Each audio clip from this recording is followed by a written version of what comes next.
And welcome back to Father and Fun. Let's play Outlast Episode 8. I'm Espresso Steampunk. And I'm Shecky.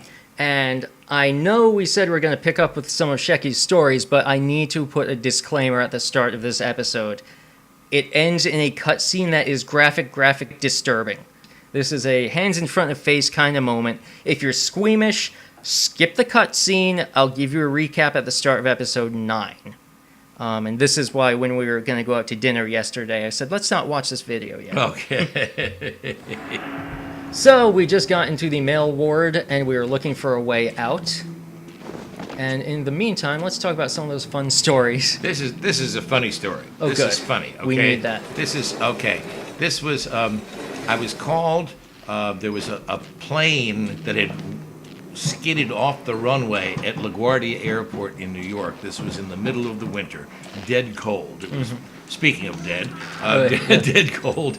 And our live truck got there. I met the live truck there, and we were to set up to do live shots.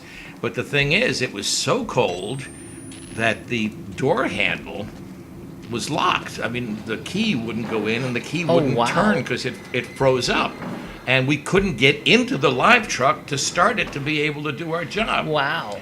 Well, there were 4 guys, and 4 of us had some very warm liquid that we could utilize to try to melt the ice. And that's what we did. Wow. Each of us took turns. You're not talking about coffee. And it wasn't coffee. No. Each of us took turns peeing on the door handle. Wow. Which warmed it up enough we could get the key in there and unlock it and go in and do our job. I mean, I guess the bright side of that is everyone's wearing gloves already. Exactly, and there's lots of snow so you can wipe your hands and wash and stuff like that. But, yeah, that's something that you don't see on the news, but you hear about from someone like me. Wow. Yep. I'm surprised that wasn't in, like, Fargo or something like that. Sounds like a pretty funny plot point that the media could make use of. Entertainment media, I should Well, you know, we had to do it. I mean, sure. Nobody wanted to hear that we couldn't do a live shot because we couldn't unlock the door of the live truck, the satellite truck. So there are just so many stories.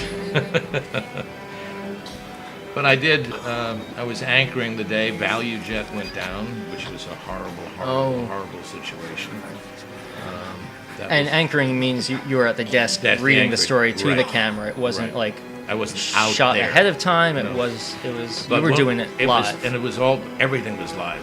We covered it for several hours, as a matter of fact, because it was the plane actually blew up in the air over the Everglades. Whoa. And, yeah. Okay, now this thing, I just want to point out, this document was written by Rick Traeger, who we're going to meet at the end of this episode. He uses words like anywho and buddy, and he talks like a complete jerk. So we're going to be meeting him later. But this is some foreshadowing. Just pointing that out. Again, more Project Wall Rider. I'm leaving this up for a long time because I had just learned, my brother had kind of tweaked my settings so you could actually read these notes that they're not like flickery anymore. So I was sort of actually reading it to myself. Probably could have cut it down a bit, but whatever. This is a short enough video as is. So, not to interrupt, but It's getting more and more disgusting as we go along. oh, here. they are Not even preparing there you. yet, huh? Yeah, Okay. this is your one chance to get desensitized. Okay. Look at that. And that's another thing. They start kind of talking about Nazis and stuff more. And so I'm kind of glad that we didn't get into this while you were doing your play, which is, I mean, do you want to talk about the play at all, or at least? Well, if anyone's interested, it's called Taking Sides. It was a play about after the Second World War, when they were trying to determine who were Nazis and who were not Nazis. And it's a very intense play. And yeah, it's good that it's done with. Yeah. This is actually the chase I talked about. That was really cool. I talked about it last section.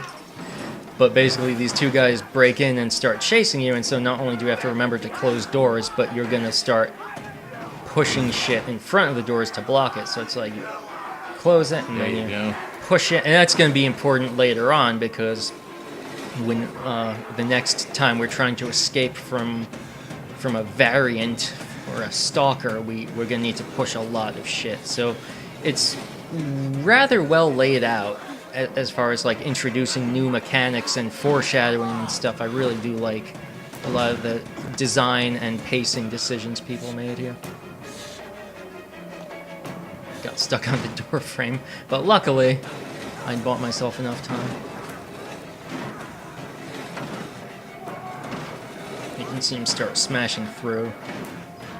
Yeah. Kind of a here's Johnny moment.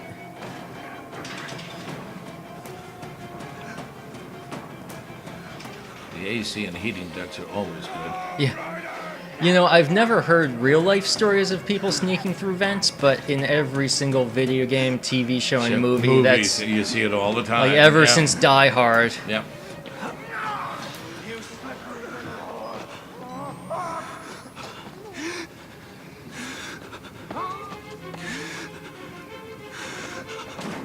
Also, really good sound design, as we've pointed out before. Yeah.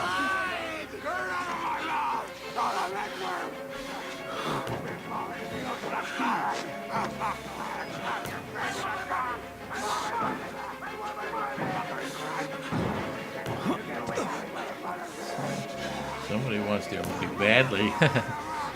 Yeah, and I don't want to start another story, because once the cutscene starts here, Yeah. you know, we might comment on it, but I don't want someone who skips the cutscene to, like, miss out on any interesting stories. So, Well, if anyone's interested, they can let you know, and then we'll make sure we Yeah. include it in so future. Oh, my this is Dr. Rick Traeger, and this is the start Bullshit. of the horrible Priest guy, cutscene. aren't you? When things get bad, I'll warn you. As a witness or whatever, you must be. So if you want to get to know exhausted. Rick, here's your chance. Let's take a break, huh, buddy? The old 2-martini lunch? Have a little confab, blah, blah. Heavier than you look. A little cardio wouldn't kill you. Okay, here we go, arms and legs inside the car at all times. So they made an interesting choice with this character, as you'll see. He's got an apron on and nothing else. So he's naked, and it's disturbing, but as a Let's Player, I kind of don't want to look at his ass so many times that it starts upstaging the action. So that doorway out is where we're headed, but it's going to take a while. Go ahead, I'll wait here. Go on, run free. I'm in no hurry. No? All right. Nose to the grindstone, I like that. Okay then, right this way. So feel free to, you know, commentate on what's going on, but we don't want to, again, it's going to be hard to make jokes during Yeah. this segment. And likewise, if you want to look away or close your eyes or leave the room, you're welcome to. I know you're kind of a sensitive type. Yeah, but, well, personally, this kind of thing doesn't usually bother me that much because it's Oh. not real people and real settings. Oh, well, good for you. This is, for any players who are interested, this is a great time to get familiar with the setting, because we're going to be coming back through this way. And honestly, Rick Traeger is... this is the most difficult section of the game I've played so far, and part of that is because it's very hard to find your way out. Thanks so much for coming by. We'll begin your consultation in a moment. It'll just need a second to wash up and, well, movies. And it'll give us a chance to talk. Oh, I see what you mean. We don't really need to see his tush. Yeah, like, we get the idea. Yeah. You know, I'm a bit worried how much time you've been spending with Father Martin. I know, I hope you haven't been letting him confuse you with all this holier-than-thou Bible thumping. No offense to Yeah, him, so here's where it gets gross. So now's your last chance to a little bit. leave, dear viewer. We'll talk to you next episode. People get scared. They always like to turn to God. If you want. See, God died with the gold standard. We're on to a more concrete faith now. You have to rob Paul to pay Peter. There's no other way.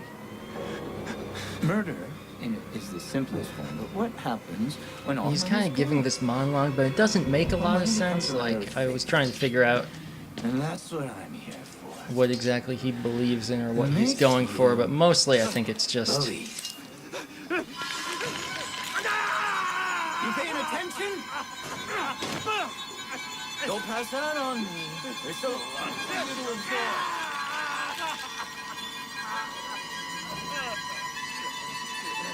By the way, this was the segment that Conan O'Brien had played of the Oh, really? game, and he was like, "Oh God, now this is scary." So I'll probably link to that video in the thread.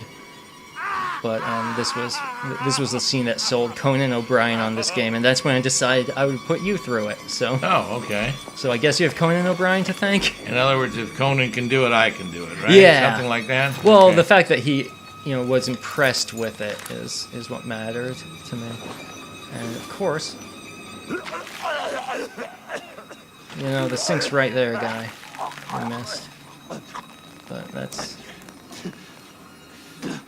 something we can fault him with. So we're back in control, and that's where we're going to end this episode. You can,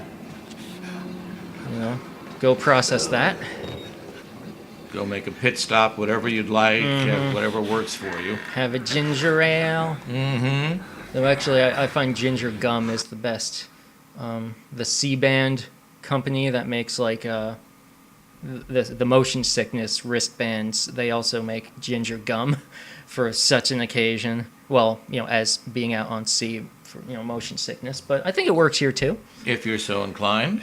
So, what did you think? Wasn't too bad for me. Okay. Well, I may have sold it a bit strong, but I don't want to lose, my 1 out of my 10 viewers or anything. And furthermore, I don't want anyone to, say I didn't warn them. You warned them. So that's episode 8. I'm Espresso Steampunk. I'm Shecky. And we'll see you in episode 9. Ciao.